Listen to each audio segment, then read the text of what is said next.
News 18ಗೆ ಸ್ವಾಗತ. ನಾನು ಶ್ರುತಿರಾಜ್. ಉರಿಗೌಡ ನಂಜೇಗೌಡ ಚಿತ್ರಕ್ಕೆ ಇದೀಗ ಚುಂಚಶ್ರೀ ಬ್ರೇಕ್ ಹಾಕಿದ್ದಾರೆ. ಚಿತ್ರ ನಿರ್ಮಾಣ ನಿರ್ಧಾರದಿಂದ ಇದೀಗ ಹಿಂದೆ ಸರಿದಿದ್ದಾರೆ ಮುನಿರತ್ನ ಅವರು. ಅದಕ್ಕೆ ಸಂಬಂಧಪಟ್ಟ ಒಂದು ಬ್ರೇಕಿಂಗ್ ನ್ಯೂಸ್ ಸಿಗ್ತಾ ಇದೆ, ಬನ್ನಿ ನೋಡೋಣ.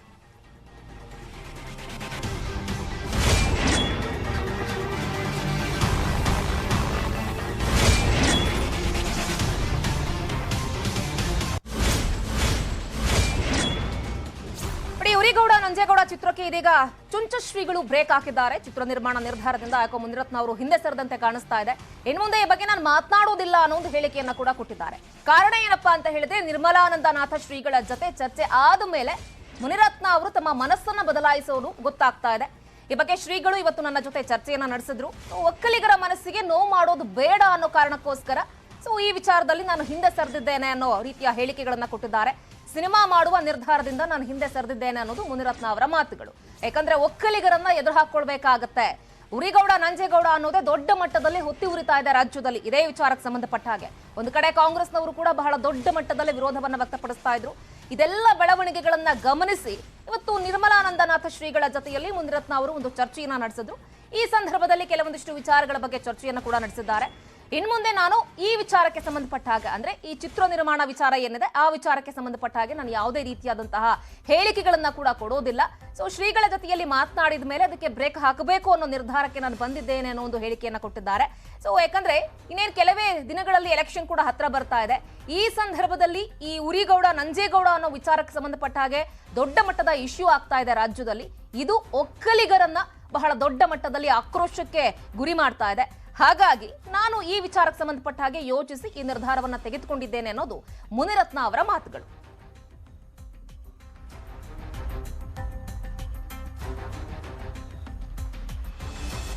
ನೋಡಿ, ಈಗಾಗಲೇ ಬಲಭಾಗದ ಚಿತ್ರಗಳಲ್ಲಿ ಅಂದ್ರೆ ಫುಟೇಜ್ ನಲ್ಲಿ ತಾವು ಗಮನಿಸ್ತಾ ಇದ್ದೀರಾ, ಶ್ರೀಗಳನ್ನ ಭೇಟಿ ಮಾಡಿ ಮುನಿರತ್ನ ಅವರು ಕೆಲವೊಂದಿಷ್ಟು ಹೊತ್ತುಗಳ ಕಾಲ ಮಾತುಕತೆಯನ್ನ ಕೂಡ ನಡೆಸಿದ್ದಾರೆ. ಅವರ ಜೊತೆ ಮಾತನಾಡಿ ಈ ಸಂದರ್ಭದಲ್ಲಿ ಈ ಚಿತ್ರದಿಂದ ದೂರ ಸರಿತಾ ಇದ್ದೀನಿ ಅನ್ನೋ ಒಂದು ಹೇಳಿಕೆಯನ್ನ ಕೂಡ ಮುನಿರತ್ನ ಅವರು ಕೊಟ್ಟಿದ್ದಾರೆ.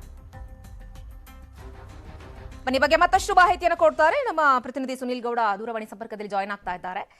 ಸುನಿಲ್ ಗೌಡ, ಈಗ ಮುನಿರತ್ನ ಅವರು ದಿಢೀರಂತ ಚಿತ್ರ ನಿರ್ಮಾಣದಿಂದ ಹಿಂದೆ ಸರಿದಿದ್ದೀನಿ ಅನ್ನೋ ಒಂದು ಹೇಳಿಕೆಯನ್ನ ಕೊಟ್ಟಿದ್ದಾರೆ. ಇದು ಶ್ರೀಗಳನ್ನ ಭೇಟಿ ಮಾಡದ ಮೇಲೆ ಅವರು ಕೆಲವೊಂದಿಷ್ಟು ಸೂಚನೆಗಳನ್ನ ಕೊಟ್ಟಿರೋ ಮೇರೆಗೆ ಹಿಂದೆ ಸರಿದಿರೋದಾ, ಅಥವಾ ಒಕ್ಕಲಿಗರನ್ನ ಎದುರು ಹಾಕೊಳ್ಬೇಕಾಗತ್ತೆ ಅನ್ನೋ ಒಂದು ಹಿನ್ನೆಲೆಯಲ್ಲ, ಹೇಗೆ ಕತೆ ಅಂತ?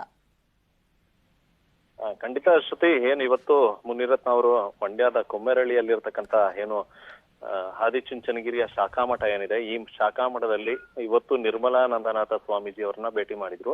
ಭೇಟಿ ಮಾಡಿದಂತ ಸಂದರ್ಭದಲ್ಲಿ ಸಾಕಷ್ಟು ಮಾತುಕತೆಯನ್ನ ನಡೆಸಿದ್ರು. ಅಂದ್ರೆ ಉರಿಗೌಡ ದೊಡ್ಡನಂಜೇಗೌಡ ಏನಿಬ್ಬರಿದ್ದಾರೆ ಅವರ ಕುರಿತಾಗಿ ಸಿನಿಮಾವನ್ನ ಮಾಡ್ತೀನಿ ಅಂತ ಈಗಾಗಲೇ ಮುನಿರತ್ನ ಅವರು ಹೇಳಿಕೆಯನ್ನು ಕೊಟ್ಟಿದ್ರು. ಈ ವಿಚಾರವಾಗಿ ಒಕ್ಕಲಿಗರ ಮಠದ ಏನು ಸ್ವಾಮೀಜಿಯಾಗಿರ್ತಕ್ಕಂಥ ನಿರ್ಮಲಾನಂದನಾಥ ಸ್ವಾಮೀಜಿ ಜೊತೆ ಕೂಡ ಇದ್ರ ಬಗ್ಗೆ ಚರ್ಚೆಯನ್ನ ನಡೆಸಿದ್ರು. ಚರ್ಚೆ ಬಳಿಕ ಅವರು ಒಂದು ಹೇಳಿಕೆಯನ್ನ ಕೊಟ್ಟಿರುವಂತದ್ದು, ಅಂದ್ರೆ ಅವರು ಏನು ಸಿನಿಮಾವನ್ನ ಮಾಡ್ಬೇಕು ಅಂತ ನಿರ್ಧಾರವನ್ನ ತೆಗೆದುಕೊಂಡಿದ್ರು, ಆ ನಿರ್ಧಾರದಿಂದ ಹಿಂದೆ ಸರಿದಿದ್ದೇನೆ ಅಂತಕ್ಕಂಥ ಮಾತನ್ನ ಹೇಳಿದ್ರು. ಇದ್ರ ಜೊತೆಗೆ ಅದಕ್ಕೆ ಕಾರಣವನ್ನ ಕೂಡ ಕೊಟ್ಟಿರುವಂತದ್ದು, ಅಂದ್ರೆ ಯಾರದ್ದೇ ಮನಸ್ಸಿಗೆ ನೋವಾಗದೇ ಇರೋ ರೀತಿನಲ್ಲಿ ಈ ಒಂದು ಚಿತ್ರದಿಂದ ಹಿಂದೆ ಸರಿತಾ ಇದ್ದೇನೆ. ಇದ್ರ ಜೊತೆಗೆ ಸ್ವಾಮೀಜಿಯವರ ಬಳಿ ಕೂಡ ಒಂದಷ್ಟು ಸಲಹೆಗಳನ್ನ ಕೇಳಿದೆ. ಸ್ವಾಮೀಜಿಯವರು ಕೂಡ ಒಂದಷ್ಟು ಸಲಹೆಗಳನ್ನ ಕೊಟ್ರು. ಅಂದ್ರೆ ಯಾವುದೇ ಒಂದು ಚಿತ್ರವನ್ನ ಮಾಡುವಂತ ಸಂದರ್ಭದಲ್ಲಿ ಇಂಥ ಚಿತ್ರಗಳಲ್ಲಿ ನೈಜತೆಯನ್ನ ನೋಡಿ ಆ ನಂತರ ಸಿನಿಮಾವನ್ನ ಮಾಡಿ ಅಂತ ಸ್ವಾಮೀಜಿಯವರು ಕೂಡ ಹೇಳಿದ್ದಾರೆ. ಹಾಗಾಗಿ ಸ್ವಾಮೀಜಿಯವರ ಮಾತು ಕೂಡ ನನಗೆ ನಿಜ ಅಂತ ಅನಿಸ್ತು. ಹೀಗಾಗಿ ಸಿನಿಮಾವನ್ನ ಸದ್ಯಕ್ಕೆ ತಾತ್ಕಾಲಿಕವಾಗಿ, ಅಂದ್ರೆ ಸಿನಿಮಾ ಮಾಡೋ ವಿಚಾರವಾಗಿದ್ದು ಉರಿಗೌಡ ಮತ್ತೆ ದೊಡ್ಡನಂಜೇಗೌಡ ಸಿನಿಮಾ ಮಾಡೋ ವಿಚಾರವಾಗಿ ಹಿಂದೆ ಸರಿದಿದ್ದಾನೆ ಅಂತಕ್ಕಂಥ ಸ್ಪಷ್ಟವಾಗಿ ಮಾಹಿತಿಯನ್ನ ಮುನಿರತ್ನ ಅವರು ಕೊಟ್ಟಿರುವಂತದ್ದು. ಹೀಗಾಗಿ ಏನು ಮೇ 18ಕ್ಕೆ ಏನ್ ಚಿತ್ರದ ಮುಹೂರ್ತ ಏನ್ ಫಿಕ್ಸ್ ಆಗಿತ್ತು, ಅದರಿಂದ ಕೂಡ ಹಿಂದೆ ಸರಿದಿದ್ದೇನೆ ಅಂತಕ್ಕಂಥ ಮಾತನ್ನ ಮುನಿರತ್ನ ಅವರು ಹೇಳಿರುವಂತದ್ದು. ಶ್ರುತಿ, ಓಕೆ ಸುನಿಲ್, ಈ ಸಂದರ್ಭದಲ್ಲಿ ಶ್ರೀಗಳನ್ನೇನೋ ಭೇಟಿ ಮಾಡಿದ್ರು, ಅವರು ಕೆಲವೊಂದಿಷ್ಟು ವಿಚಾರಗಳನ್ನ ಹೇಳಿರಬಹುದು. ಬಟ್ ರಾಜ್ಯದಲ್ಲಿ ಈ ವಿಚಾರ ದೊಡ್ಡ ಮಟ್ಟದಲ್ಲಿ ಚರ್ಚೆ ಆಗ್ತಾ ಇರೋದಕ್ಕೆ ಬಿಜೆಪಿಯ ಹೈಕಮಾಂಡ್ ಏನಾದ್ರೂ ಮಧ್ಯಪ್ರವೇಶ ಮಾಡಿ ಅವರಿಗೆ ಈ ವಿಚಾರದಲ್ಲಿ ಏನಾದ್ರೂ ಎಚ್ಚರಿಕೆಯನ್ನು ಕೊಡುವಂತ ಕೆಲಸ ಮಾಡಿದ್ಯಾ, ಹೇಗೆ ಅಂತ? ಖಂಡಿತ ಶ್ರುತಿ, ಇರಬಹುದು. ಯಾಕಂದ್ರೆ ಒಂದ್ ಕಡೆ ಏನು ಮುನಿರತ್ನ ಅವರು ಹೇಳಿದಾಗೆ ನಾನು ಬಿಜೆಪಿ ಮುಖಂಡನಾಗಿ ಈ ಒಂದು ಸಿನಿಮಾವನ್ನ ಮಾಡ್ತೀನಿ ಅಂತ ನಾನು ಹೊರಟಿರ್ಲಿಲ್ಲ. ಆದ್ರೆ ನಾನು ನಿರ್ಮಾಪಕನಾಗಿರೋದ್ರಿಂದ ಹಿಂದೆ ಕೂಡ ಸಾಕಷ್ಟು ಸಿನಿಮಾಗಳನ್ನ ಮಾಡಿದ್ದೇನೆ. ಹೀಗಾಗಿ ಉರಿಗೌಡ ದೊಡ್ಡನಂಜೇಗೌಡರ ಬಗ್ಗೆ ಕೇಳಿದಂತ ಸಂದರ್ಭದಲ್ಲಿ ನನಗೂ ಕೂಡ ಅವರ ಚಿತ್ರವನ್ನ ಯಾಕೆ ಮಾಡಬಾರ್ದು ಅನ್ನುವಂತ ಒಂದು ಚಿಂತನೆ ಎದುರಾಯ್ತು. ಹೀಗಾಗಿ ಈ ಚಿತ್ರವನ್ನ ಮಾಡ್ಬೇಕು ಅನ್ನುವಂತ ನಿರ್ಧಾರವನ್ನ ಮಾಡಿದ್ದೆ. ಆದ್ರೆ ನಾನು ನಿರ್ಮಾಪಕನಾಗಿ ಈ ಒಂದು ನಿರ್ಧಾರವನ್ನ ತೆಗೆದುಕೊಂಡಿದ್ದು. ಆದ್ರೆ ಬಿಜೆಪಿ ನಾಯಕನಾಗಿ ಓಕೆ, ಇದೀಗ ಸ್ವತಃ ಮುನಿರತ್ನ ಅವರೇ ದೂರವಾಣಿ ಸಂಪರ್ಕಕ್ಕೆ ಸಿಕ್ಕಿದ್ದಾರೆ. ಸರ್ ನಮಸ್ತೆ. ನಮಸ್ತೆ ಹೇಳಿಮ್ಮ. ಸರ್, ಇಷ್ಟು ದಿನ ಉರಿಗೌಡ ನಂಜೇಗೌಡ ಚಿತ್ರವನ್ನ ಮಾಡ್ತೀರಾ ಅಂತ ಹೇಳಿ ಎಲ್ಲರೂ ಕೂಡ ಅಂದ್ಕೊಳ್ತಾ ಇದ್ರು, ಬಟ್ ಸಡನ್ ಆಗಿ ಹಿಂದೆ ಸರ್ದಿದ್ದೀರಿ. ರೀಸನ್ ಏನ್ ಸರ್? ಹಾಗಾದ್ರೆ ಮೇನ್ ರೀಸನ್ ಏನಿದಕ್ಕೆ? ರೀಸನ್ ಏನೂ ಅಲ್ಲಮ್ಮ, ಯಾರೇ ಒಬ್ಬರಿಗೆ ಮನಸ್ಸು ನೋಯಿಸಿ ಸಿನಿಮಾ ಮಾಡೋಂಥ ಉದ್ದೇಶ ನನಗಿಲ್ಲ. ಓಕೆ, ನಾನೊಬ್ಬ ನಿರ್ಮಾಪಕ. ಯಾವ್ದು ಗೊಂದಲಗಳಿಲ್ಲದೆ ಸಿನಿಮಾ ಮಾಡ್ಬೇಕು. ಓಕೆ, ಕಾಂಟ್ರವರ್ಸಿ ಇಟ್ಕೊಂಡು ಸಿನಿಮಾಗಳು ಮಾಡಬಾರ್ದು. ಆ ಉದ್ದೇಶದಿಂದ ನಾನು ಕೈ ಬಿಟ್ಟಿದ್ದೇನೆ. ಓಕೆ, ಅಂದ್ರೆ ಈ ಹಿಂದೆ ಕೂಡ ಈ ವಿಚಾರ ಪ್ರಸ್ತಾಪ ಆದಾಗ ದೊಡ್ಡ ಮಟ್ಟದಲ್ಲಿ ಕಾಂಗ್ರೆಸ್ನವರು ಕೂಡ ವಿರೋಧವನ್ನ ವ್ಯಕ್ತಪಡಿಸಿದ್ರು. ಬಟ್ ಮುಂದಿನ ದಿನಗಳಲ್ಲಿ ಅಸಮಾಧಾನ ಆಗಬಾರದು ಅನ್ನೋ ಕಾರಣಕ್ಕೋಸ್ಕರ ಕಾಂಗ್ರೆಸ್ನವ್ರು ವಿರೋಧ ಮಾಡಿದ್ರು, ಜೆಡಿಎಸ್ನವ್ರು ವಿರೋಧ ಮಾಡಿದ್ರು, ಇವೆಲ್ಲ ಬೇಡದಿರೋ ವಿಷಯ. ಓಕೆ, ಸ್ವಾಮೀಜಿ ಅವರು ಒಂದು ಮಾತು ಹೇಳಿದ್ದಾರೆ, ಯಾರಿಗೂ ಮನಸ್ಸು ನೋಯಿಸಿ ಸಿನಿಮಾ ಮಾಡೋದ್ ಬೇಡ, ಗೊಂದಲಗಳಿರೋವಾಗ ಸಿನಿಮಾ ಕೈ ಬಿಡಿ ಅಂತ ಹೇಳಿದ್ದಾರೆ. ಕೈ ಬಿಟ್ಟಿದ್ದೀನಿ. ಓಕೆ, ಎಷ್ಟೊತ್ತವರೆಗೂ ಸರ್? ಅಂದ್ರೆ ಅವ್ರ ಕಿವಿ ಮಾತು ಹೇಳಿದ್ರ ಮುಂದಿನ ದಿನಗಳಲ್ಲಿ ತೊಂದರೆಗಳಾಗುತ್ತೆ? ಸೊ ಏನ್ ಕಾನ್ವರ್ಸೇಷನ್ ಆಯ್ತು ಸರ್ ತಮ್ಮ ಮಧ್ಯೆ ಹಾಗೆ ಶ್ರೀಗಳ ಮಧ್ಯೆ? ತೊಂದರೆಗಳ ಪ್ರಶ್ನೆ ಇಲ್ಲ, ಇದು ತೊಂದರೆಗಳಾಗತ್ತೆ ಆ ಪ್ರಶ್ನೆ ಅಲ್ಲ ಇಲ್ಲಿರೋಂಥದ್ದು. ಓಕೆ, ತೊಂದರೆ ಆಗತ್ತೆ, ಇನ್ನೊಂದಾಗತ್ತೆ, ಆ ಚರ್ಚೆನೇ ಇಲ್ಲ. ಆಮೇಲೆ ಕಾಂಗ್ರೆಸ್ ಜೆಡಿಎಸ್ ಪ್ರಶ್ನೆನೂ ಇಲ್ಲ, ಅದ್ರ ಚರ್ಚೆನೂ ಇಲ್ಲ.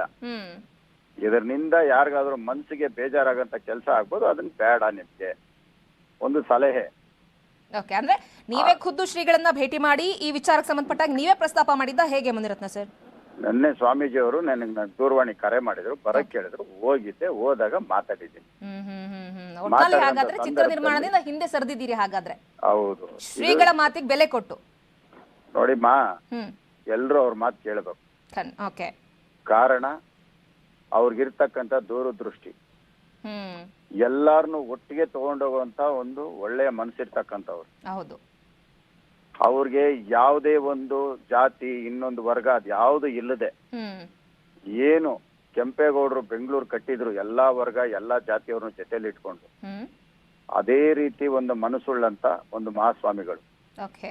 ಅವ್ರು ಹೇಳಿದ ಮೇಲೆ ಎರಡನೇ ಮಾತೇ ಇಲ್ಲ. ಸಿನಿಮಾ ಮಾಡೋದಿಕ್ಕೆ ನನಗೆ ಇನ್ನೂ ಬೇಕಾದಷ್ಟು ಕತೆಗಳು ಸಿಗತ್ತೆ. ಎಷ್ಟು ಸಿನಿಮಾ ಬೇಕಾದ್ರೂ ಮಾಡ್ತೀನಿ. ಇದನ್ನೇ ಗೊಂದಲ ಮಾಡ್ಕೊಂಡು ಒಬ್ರು ಮನ್ಸು ನೋಯಿಸುವಂತ ಕೆಲಸ ನಾನ್ ಮಾಡಲ್ಲ. ಓಕೆ, ಸೊ ಹಾಗಾದ್ರೆ ಏನಾದ್ರೂ ಪಕ್ಷದಿಂದ ಏನಾದ್ರೂ ಒತ್ತಡ ಬಂತ ಅಥವಾ ಹೈಕಮಾಂಡ್ ನಿಂದ? ಸೊ ಅದ್ಯಾವುದು ಆಗಿಲ್ಲ ಹಾಗಾದ್ರೆ? ನೋಡಮ್ಮ, ಇದು ನಿರ್ಮಾಪಕ ಒಂದು ಚಿತ್ರ ಕತೆಗೆ ಸಂಬಂಧಪಟ್ಟಿದ್ ಮಾತ್ರ. ಇದು ರಾಜಕೀಯಕ್ಕೆ ಸಂಬಂಧ ಇಲ್ಲ. ನಾನೊಬ್ಬ ನಿರ್ಮಾಪಕ. ನಾನು ಇವತ್ತು ಹೊಸದಾಗಿ ಬಂದು ಸಿನಿಮಾ ಮಾಡ್ತಾ ಇಲ್ಲ. ನಾನು 25 ವರ್ಷಗಳಿಂದ ಸಿನಿಮಾ ಮಾಡ್ಕೊಂಡ್ ಬರ್ತಾ ಇರೋ. ನನ್ನ ಕುರುಕ್ಷೇತ್ರ ಸಿನಿಮಾ ಆದ್ಮೇಲೆ ನಾನು ಯಾವ್ದು ಮಾಡಿಲ್ಲ. ಅಲ್ಲ ಸರ್, ಫಸ್ಟ್ ಇವಾಗ ಈಗ ತಾವ್ ಹೇಳ್ತಾ ಇದ್ರ ಮುಂದಿನ ದಿನಗಳಲ್ಲಿ ಸೊ ಅಸಮಾಧಾನ ಆಗಬಾರ್ದು, ಸೊ ಯಾರೋ ವಿರೋಧವನ್ನ ಕಟ್ಕೊಂಡು ಮಾಡಬಾರ್ದು, ಯಾರ ಮನಸ್ಸಿಗೆ ನೋವಾಗಬಾರ್ದು ಅನ್ನೋ ಡಿಸಿಷನ್ ತೆಗೆದುಕೊಂಡಿದ್ದೀರಿ ಅಂತ. ಬಟ್ ಚಿತ್ರ ನಿರ್ಮಾಣ ಮಾಡಬೇಕು ಅಂತ ಅಂದಾಗ ಇದು ಯಾವ್ದು ವಿಚಾರಗಳು ಬಂದಿರ್ಲಿಲ್ವಾ ತಮ್ಮ ಯೋಚನೆಗೆ? ಅಥವಾ ಯಾವುದೇ ಆಗ್ಲಿ, ಕೆಲವು ಸಾರಿ ಕೆಲವು ಘಟನೆಗಳು, ಕೆಲವು ತೀರ್ಮಾನಗಳು, ಕೆಲವು ಸಂದರ್ಭಗಳಲ್ಲಿ ಏನೇನೋ ನಡೀತಾ ಇರ್ತದೆ. ಅದನ್ನ ಸರಿ ಮಾಡ್ಕೊಳ್ಳುವಂತದಕ್ಕೆ ಕೆಲವು ಮತ್ತೆ ಅವಕಾಶಗಳು ಇರುತ್ತೆ. ಈಗ ನಾವು ಮಾಡಿದ್ವಿ, ಇನ್ನೊಬ್ರಿಗೆ ಬೇಜಾರಾಗ್ಬೋದು. ಮುಂದಿನ ದಿನಗಳಲ್ಲಿ ಚಿತ್ರ ಮಾಡಿದ್ಮೇಲೆ ಗೊಂದಲ ಆಗೋದು ಯಾಕೆ? ಏನು ಬೇಡ. ಇದಲ್ದ್ರೆ ಇನ್ನೊಂದು ಮಾಡ್ತೀನಿ. ಒಬ್ರು ಮನಸ್ಸು ನೋಯಿಸಿ ಸಿನಿಮಾ ಮಾಡೋಂಥದ್ದು ಏನಿದೆ? ಬೇಡ. ಸೊ ಯಾರ ಮನಸ್ಸಿಗೂ ನೋವು ಮಾಡಬಾರ್ದು ಅನ್ನೋ ತಮ್ಮ ಕಾನ್ಸೆಪ್ಟ್ ಹಾಗಾದ್ರೆ? ಅಷ್ಟೇನೆ, ಅಷ್ಟು ಬಿಟ್ರೆ ಬೇರೆ ಅಲ್ಲ. ಸೊ ಮುಂದಿನ ದಿನಗಳಲ್ಲಿ ಈ ತರದ ಯಾವ್ದಾದ್ರು ಪೌರಾಣಿಕ ಕಥೆ ಬಂದ್ರೆ ಮಾಡ್ತೀರಿ ಅನ್ನೋದು ನಿಮ್ಮ ಮಾತು ಹಾಗಾದ್ರೆ? ಮಾಡೇ ಮಾಡ್ತೀನಿ. ಈ ಚುನಾವಣೆ ಮುಗಿದ ತಕ್ಷಣ ನಾನು ಸಿನಿಮಾ ಮಾಡ್ತಾ ಇದ್ದೀನಿ. ಓಕೆ, ಸೈಡ್ ಅಲ್ಲಿ ಇನ್ನೊಂದು ವಿಚಾರಗಳು ಸರ್, ಯಾಕಂದ್ರೆ ಈ ಸಂದರ್ಭದಲ್ಲಿ ನಾವು ದೊಡ್ಡ ಮಟ್ಟದಲ್ಲಿ ಆಕ್ರೋಶವನ್ನ ವ್ಯಕ್ತಪಡಿಸಿದ್ದು, ಹಾಗಾಗಿ ನಮ್ಮ ಆಕ್ರೋಶಕ್ಕೆ ಮಣಿದು ಇವರು ವಾಪಸ್ ಸದ್ದಿದ್ದಾರೆ ಅನ್ನೋದು ವಿರೋಧ ಪಕ್ಷಗಳ ಮಾತಾಗಬಹುದು. ಅದಕ್ಕೆ ಏನು ಉತ್ತರ ಕೊಡ್ತೀರಿ ಹಾಗಾದ್ರೆ? ವಿರೋಧ ಪಕ್ಷ ಲೆಕ್ಕಕ್ಕೆ ಇಟ್ಕೊಂಡಿರೋದು ಯಾರು? ಓಕೆ, ಅವ್ರನ್ನ ಯಾರು ಲೆಕ್ಕಕ್ಕೆ ಇಟ್ಕೊಂಡವ್ರೆ? ಅಂದ್ರೆ ವಿರೋಧ ಪಕ್ಷಗಳು ನಿಮ್ ಲೆಕ್ಕಕ್ಕೆ ಇಲ್ಲ ಅಂತ ಆಯ್ತು ಹಾಗಾದ್ರೆ? ಇವ್ರಿಗೆಲ್ಲ ಲೆಕ್ಕಕ್ಕೆ ಇಟ್ಕೊಂಡು ಇವ್ರಿಗೆಲ್ಲ ಎದ್ರಕೊಂಡು ಸಿನಿಮಾ ಮಾಡಲ್ಲ ಅಂತ ಹೇಳೋನಲ್ಲ ನಾನು. ಇವ್ರನ್ನ ಯಾರು ಲೆಕ್ಕಕ್ಕೆ ಇಟ್ಕೊಂತಾರೆ? ಓಕೆ, ಹಾಗಾದ್ರೆ ವಿರೋಧ ಪಕ್ಷಗಳ ಲೆಕ್ಕಕ್ಕಿಲ್ಲ, ನಿಮ್ಗೆ ಏನ್ ಅನ್ಸುತ್ತೋ ಅದನ್ನ ಮಾಡ್ತೀರಿ ಅನ್ನೋದು ನಿಮ್ಮ ಮಾತು ಹಾಗಾದ್ರೆ? ಹೌದು, ಸ್ವಾಮೀಜಿ ಅವ್ರನ್ನ ಬಿಟ್ಟು ಇನ್ ಯಾರು ಹೇಳಿದ್ರು ಕೇಳೋ ಪ್ರಶ್ನೆನೇ ಇಲ್ಲ. ಮಾಡೇ ಮಾಡ್ತಾ ಇದ್ದೆ.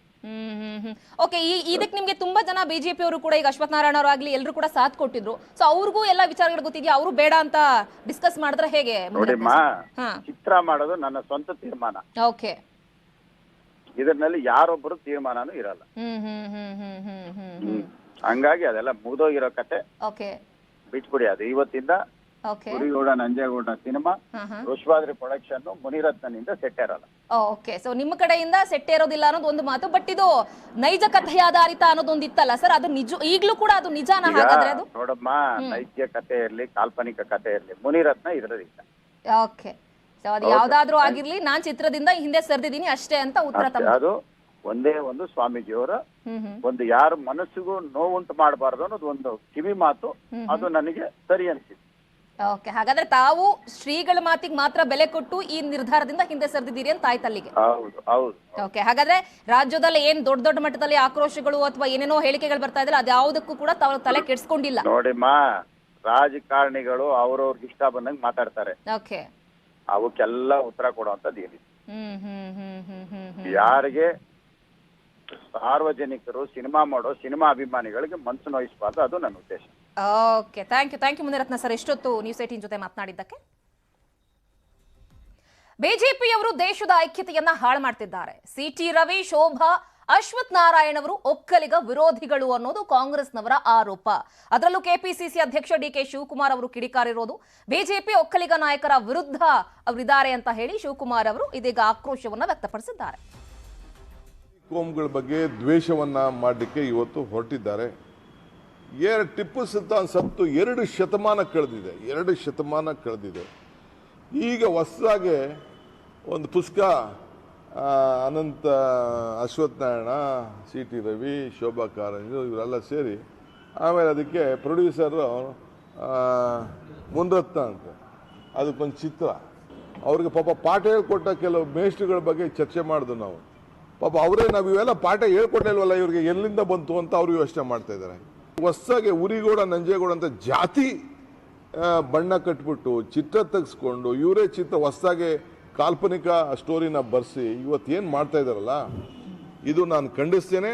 ನಾನು ಪಕ್ಷ ಮಾಡೋದಕ್ಕಿಂತ ನಮ್ಮ ನಿರ್ಮಲಾನಂದ ಸ್ವಾಮೀಜಿಯವರು ನನಗೆ ಬಹಳ ಕಡೆ ಒತ್ತಡ ಬರ್ತಾ ಇದೆ, ಸಂಘಟನೆಗಳು ಬರ್ತಾ ಇದೆ. ನಿರ್ಮಲಾನಂದ ಸ್ವಾಮಿಗಳೇ, ನಿಮಗೆ ನಾನು ಕೈ ಮುಗಿದು ಕೇಳ್ತಾ ಇದ್ದೀನಿ, ನೀವು ಹೋರಾಟದ ಮುಂದಾಳತ್ವವನ್ನು ತಾವು ವಹಿಸ್ಕೊಂಡು ಇಂಥ ಒಂದು ಇತಿಹಾಸವನ್ನ ಬದಲಾವಣೆ ಮಾಡಲಿಕ್ಕೆ ಹೊರಟಿರೋಂಥ ನಾಯಕರುಗಳಿಗೆ, ಪಕ್ಷಕ್ಕೆ ಬಹಿಷ್ಕಾರ ಮಾಡೋಂಥ ಕೆಲಸ ತಾವು ಮಾಡಬೇಕು.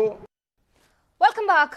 ಬಾದಾಮಿ, ಕೋಲಾರ, ವರುಣ, ಸಿದ್ದರಾಮಯ್ಯನವರ ಸ್ಪರ್ಧೆ ಎಲ್ಲಿಂದ ಈಗಲೂ ಕೂಡ ಕನ್ಫ್ಯೂಷನ್ ಅಲ್ಲೇ ಇದೆ. ಸಿದ್ದರಾಮಯ್ಯನವರು ಯಾವ ಕ್ಷೇತ್ರದಿಂದ ಸ್ಪರ್ಧೆ ಮಾಡ್ತಾರೆ ಅನ್ನೋದು.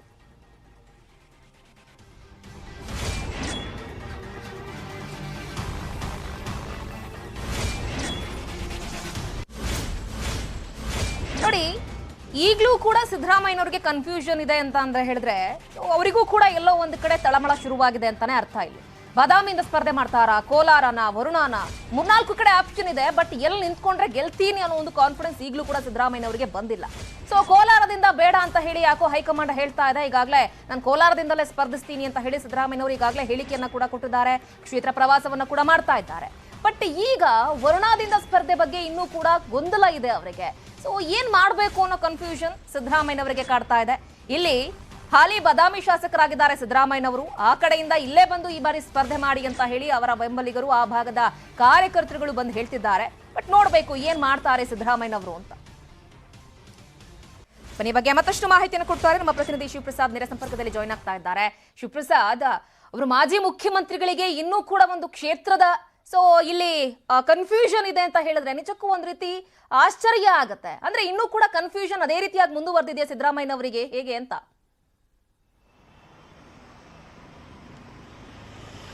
ಶ್ರುತಿ, ಒಂದಲ್ಲ ಎರಡಲ್ಲ, ಒಟ್ಟು 3 ಕ್ಷೇತ್ರಗಳಲ್ಲಿ ಸಿದ್ದರಾಮಯ್ಯರ ಹೆಸರು ಕೇಳಿ ಬರ್ತಾ ಇದೆ. 3 ಕ್ಷೇತ್ರಗಳಿಂದಲೂ ಕೂಡ ಸಿದ್ದರಾಮಯ್ಯ ಅವರಿಗೆ ಅಲ್ಲಿನ ಸ್ಥಳೀಯ ಮುಖಂಡರು, ಕಾರ್ಯಕರ್ತರಿಂದ ಒತ್ತಡ ಕೇಳಿ ಬರ್ತಾ ಇರುವಂತದ್ದು. ಯಾವಾಗ ಅವರು ಬಾದಾಮಿಯನ್ನ ಬಿಟ್ಟು ಕೋಲಾರದಲ್ಲಿ ಸ್ಪರ್ಧೆ ಮಾಡ್ತೀನಿ ಅಂತ ಹೇಳಿದ್ರಲ್ಲ, ಆಗಿನಿಂದಲೂ ಕೂಡ ಬಾದಾಮಿಯ ಮುಖಂಡರು, ಕಾರ್ಯಕರ್ತರುಗಳು ಬಾದಾಮಿಯಲ್ಲೇ ನೀವು ನಿಲ್ಬೇಕು, ನಿಮ್ಮನ್ನ ಗೆಲ್ಲಿಸಿ ತರುವಂತಹ ಜವಾಬ್ದಾರಿ ನಮ್ಮದು ಅನ್ನುವಂತಹ ಒಂದು ಭರವಸೆಯನ್ನ ವ್ಯಕ್ತಪಡಿಸಿದ್ರು. ಆದ್ರೆ ಸಿದ್ದರಾಮಯ್ಯ ಅವರು ಅಂತಿಮವಾಗಿ ನಾನು ಕೋಲಾರದಲ್ಲೇ ಫಿಕ್ಸ್ ಅನ್ನುವಂತ ಮಾತನ್ನ ಹೇಳಿದ್ರು. ಯಾವಾಗ ಹೈಕಮಾಂಡ್ ಕೋಲಾರದಲ್ಲಿ ನಿಮ್ಮ ಸ್ಪರ್ಧೆ ಕಠಿಣವಾಗಿರುತ್ತೆ, ಕೋಲಾರ ಬಿಟ್ಟು ವರುಣಾ ಕಡೆ ತಾವು ಹೋಗುವಂತದ್ದು ಒಳ್ಳೆಯದು ಅನ್ನುವಂತ ಸೂಚನೆಯನ್ನ ಕೊಡ್ತಲ್ಲ, ಆಗಿನಿಂದ ಸಿದ್ದರಾಮಯ್ಯ ಅವರಿಗೆ ಮತ್ತೆ ಬಾದಾಮಿಗೆ ಬರುವಂತೆ ಒತ್ತಡಗಳು ಹೆಚ್ಚಾಗ್ತಾ ಇದೆ. ಈ ಬೆನ್ನಲ್ಲೇ ಇದೇ ತಿಂಗಳ 24ನೇ ತಾರೀಕಿನಂದು ಬಾದಾಮಿಯ ಶಾಸಕರು ಆಗಿರುವಂತಹ ಸಿದ್ದರಾಮಯ್ಯ ಅವರು ಬಾದಾಮಿಗೆ ಭೇಟಿಯನ್ನ ಕೊಡ್ತಾ ಇದ್ದಾರೆ. ಸುಮಾರು 500 ಕೋಟಿಗೂ ಹೆಚ್ಚು ಕಾಮಗಾರಿಗಳ ಉದ್ಘಾಟನೆ ಮತ್ತೆ ಭೂಮಿ ಪೂಜೆ ಕಾರ್ಯಕ್ರಮವನ್ನ ಹಮ್ಮಿಕೊಂಡಿದ್ದಾರೆ ಆ ಒಂದು ಬಾದಾಮಿಯ ಎಪಿಎಂಸಿಯಲ್ಲಿ. ಸೊ ಇದೇ ಒಂದು ಸಂದರ್ಭದಲ್ಲಿ, ಯಾಕಂದ್ರೆ ಅವರು ಕೋಲಾರದಿಂದ ಸ್ಪರ್ಧೆ ಮಾಡೋದೇ ಖಚಿತ ಆಗಿದೆ ಆಗಿತ್ತು. ಹೈಕಮಾಂಡ್ ಕೂಡ ಅದಕ್ಕೆ ಗ್ರೀನ್ ಸಿಗ್ನಲ್ ಕೊಟ್ಟಿದ್ರೆ ಅವರು ಬಾದಾಮಿಗೆ ಈ ಒಂದು ಕಾರ್ಯಕ್ರಮಗಳ ಉದ್ಘಾಟನೆಗೆ ಹೋಗ್ತಿದ್ದಾರಲ್ಲ, ಅಷ್ಟೊಂದು ಮಹತ್ವ ಇರ್ತಾ ಇರಲಿಲ್ಲ. ಯಾವಾಗ ಬಾದಾಮಿಯಿಂದ ಹಿಂದೆ ಸರಿಯುವಂತ ಒಂದು ಸೂಚನೆಗಳು ಬಂದಿದೆಯಲ್ಲ, ಈಗ ಬಾದಾಮಿಯಲ್ಲಿರುವಂತಹ ಕಾಂಗ್ರೆಸ್ನ ಕಾರ್ಯಕರ್ತರು, ಬ್ಲಾಕ್ ಕಾಂಗ್ರೆಸ್ನ ಅಧ್ಯಕ್ಷರಾಗಿರ್ಬೋದು, ವಿವಿಧ ಲೀಡರ್ಗಳು ಏನಿದಾರಲ್ಲ, ಅವರ ಒಂದು ಒತ್ತಡ ಹೆಚ್ಚಾಗಿದೆ. ಸೊ ಇದೇ ಒಂದು ಭೂಮಿ ಪೂಜೆ ಜೊತೆಗೆ ಆ ಒಂದು ಕಟ್ಟಡಗಳ ಉದ್ಘಾಟನೆ ಕಾರ್ಯಕ್ರಮ ಇದೆಯಲ್ಲ 24ನೇ ತಾರೀಕು, ಅವತ್ತು ಶಕ್ತಿ ಪ್ರದರ್ಶನವನ್ನು ಮಾಡೋಣ. ಅತಿ ಹೆಚ್ಚು ಸಂಖ್ಯೆಯಲ್ಲಿ ಕಾಂಗ್ರೆಸ್ನ ಕಾರ್ಯಕರ್ತರು ಎಲ್ಲರೂ ಕೂಡ ಸೇರಿ ಸಿದ್ದರಾಮಯ್ಯ ಅವರ ಮೇಲೆ ಒಂದು ಮನವಿಯನ್ನ ಮಾಡೋಣ. ನಾವು ನಿಮ್ಮ ಸಪೋರ್ಟ್ ಇರ್ತೇವೆ. ಕಳೆದ ಬಾರಿಯ ಚುನಾವಣೆಯಲ್ಲಿ ಬಾದಾಮಿಯಲ್ಲಿ ಅಷ್ಟೊಂದು ಸಕ್ರಿಯವಾಗಿ ಅವರು ಚುನಾವಣಾ ಪ್ರಚಾರಗಳಲ್ಲಿ ಸಿದ್ದರಾಮಯ್ಯ ಅವರು ಪಾಲ್ಗೊಳ್ಳಿಲ್ಲ. ಹಾಗಿದ್ರೂ ಕೂಡ ಸ್ಥಳೀಯ ನಾಯಕರು, ಕಾರ್ಯಕರ್ತರುಗಳು ಜೊತೆಗೆ ಸ್ಥಳೀಯ ಮುಖಂಡರುಗಳೇನಿದ್ದಾರೆ ಎಲ್ಲರೂ ಕೂಡ ಪ್ರಚಾರವನ್ನು ಮಾಡಿ ಸಿದ್ದರಾಮಯ್ಯ ಅವರ ಗೆಲುವಿನ ದಡವನ್ನ ಸೇರಿಸಿದ್ರು. ಆದ್ರೆ ಈ ಬಾರಿಯೂ ಕೂಡ ಅಷ್ಟೇ, ನಾವು ನಿಮ್ಮನ್ನ ಗೆಲ್ಲಿಸ್ತೇವೆ, ನೀವು ಬಾದಾಮಿಯಿಂದಲೇ ಸ್ಪರ್ಧೆ ಮಾಡಿ ಅನ್ನುವಂತ ಒತ್ತಾಯ ಕೇಳಿ ಬರ್ತಾ ಇದೆ. ಮತ್ತೊಂದು ಕಡೆಯಲ್ಲಿ ಕೋಲಾರದಲ್ಲಿ ಸ್ಪರ್ಧೆ ಮಾಡ್ತಾರೆ ಅನ್ನುವಂತ ಒಂದು ಮಾತುಗಳು ಕೂಡ ಕೇಳಿ ಬರ್ತಿದೆ. ಜೊತೆಗೆ ಕೋಲಾರದ ಮುಖಂಡರು ಕೂಡ ಈಗ ಒತ್ತಾಯವನ್ನು ಮಾಡ್ತಿದ್ದಾರೆ. ಇದೆಲ್ಲರ ಜೊತೆಗೆ ಒಂದು ವರುಣಾ ಕ್ಷೇತ್ರದಿಂದಲೂ ಕೂಡ ಹೈಕಮಾಂಡ್ ಸೂಚನೆ ಇದೆ, ನೀವು ಇಲ್ಲೇ ಬಂದು ನಿಲ್ಲಿ ಅನ್ನುವಂತ ಒಂದು ಭರವಸೆಗಳು ಜೊತೆಗೆ ಒತ್ತಾಯ ಕೂಡ ಕೇಳಿ ಬರ್ತಾ ಇರುವಂತದ್ದು. ಇದೆಲ್ಲದರ ನಡುವೆ ಬಾದಾಮಿಯಲ್ಲಿ ಅವತ್ತು ಯಾವ ರೀತಿಯಾಗಿ ಶಕ್ತಿ ಪ್ರದರ್ಶನ ಮಾಡ್ತಾರೆ, ಸಿದ್ದರಾಮಯ್ಯ ಅವರ ಮನವೊಲಿಸುತ್ತ ಕೆಲಸವನ್ನ ಬಾದಾಮಿಯ ಕಾಂಗ್ರೆಸ್ನ ಕಾರ್ಯಕರ್ತರು ಮತ್ತು ಮುಖಂಡರು ಮಾಡ್ತಾರ ಅನ್ನುವಂಥದ್ದನ್ನ ಕಾದ್ ನೋಡ್ಬೇಕಾಗಿರೋದೇ. ಶ್ರುತಿ, ಓಕೆ ಶಿವಪ್ರಸಾದ್, ಥ್ಯಾಂಕ್ ಯು ತಮ್ಮೆಲ್ಲ ಕಂಪ್ಲೀಟ್ ಮಾಹಿತಿಗೆ. Welcome back. ಕಲಬುರಗಿಯ ಉತ್ತರ ಕ್ಷೇತ್ರದಲ್ಲಿ ಕಾಂಗ್ರೆಸ್ ಹಾಗೆ ಬಿಜೆಪಿಯವರ ಮಧ್ಯೆ ಸಮರ ನಡೀತಾ ಇರೋದು. ಕೈ ಶಾಸಕಿ ವರ್ಸಸ್ ಬಿಜೆಪಿಯ ಆಕಾಂಕ್ಷಿ ಬೆಂಬಲಿಗರು ಇದೀಗ ಸಮರವನ್ನ ಸಾರಿದ್ದಾರೆ.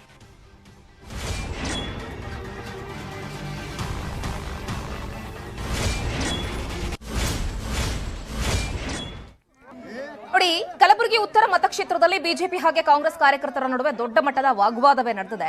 ಈ ಶಾಸಕಿ ಖನಿಜಾ ಫಾತಿಮಾ ಹಾಗೆ ಬಿಜೆಪಿ ಟಿಕೆಟ್ ಆಕಾಂಕ್ಷಿ ಚಂದು ಪಾಟೀಲ್ ಅವರ ಬೆಂಬಲಿಗರ ನಡುವೆ ನಡೆದಿರುವಂತಹ ವಾಗ್ವಾದ ಇದು. ಕಾಂಗ್ರೆಸ್ನವರು ಗ್ಯಾರಂಟಿ ಕಾರ್ಡ್ ಅನ್ನ ಅಲ್ಲಿ ಹಂಚ್ತಾ ಇದ್ರು. ಅದೇ ಗ್ಯಾರಂಟಿ ಕಾರ್ಡ್ ಅನ್ನು ಕೊಡ್ತಾ ಇದ್ದೀರಾ, ಬಟ್ ಡೇಟ್ ಹಾಕಿ ನೀವು ಯಾವತ್ತೂ ಇದನ್ನ ಕೊಡ್ತೀರಾ ಅನ್ನೋದನ್ನ ಡೇಟ್ ಮೆನ್ಷನ್ ಮಾಡಿ ಅಂತ ಹೇಳಿ ಬಿಜೆಪಿ ಕಾರ್ಯಕರ್ತರು ಈ ಸಂದರ್ಭದಲ್ಲಿ ವಾದ ಮಾಡಿದ್ದಾರೆ. ಇದು ಗೊಂದಲಕ್ಕೆ ಎಡೆ ಮಾಡಿಕೊಟ್ಟಿತ್ತು.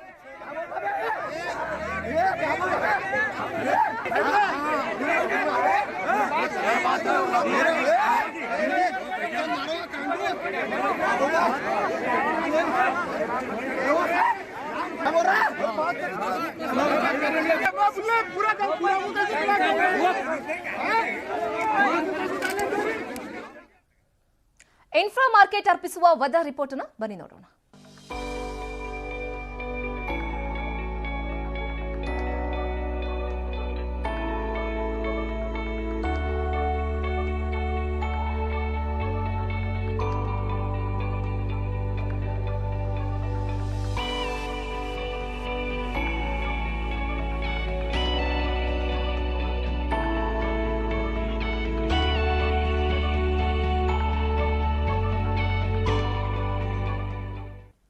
ಇವಿಷ್ಟು ಇವರಿಗಿನ ಪ್ರಮುಖ ಸುದ್ದಿ. ನೋಡ್ತಾ ಇರಿ ನ್ಯೂಸ್ 18 ಜಾಲ, ನಮ್ಮದು ಬಲ ನಿಮ್ಮದು.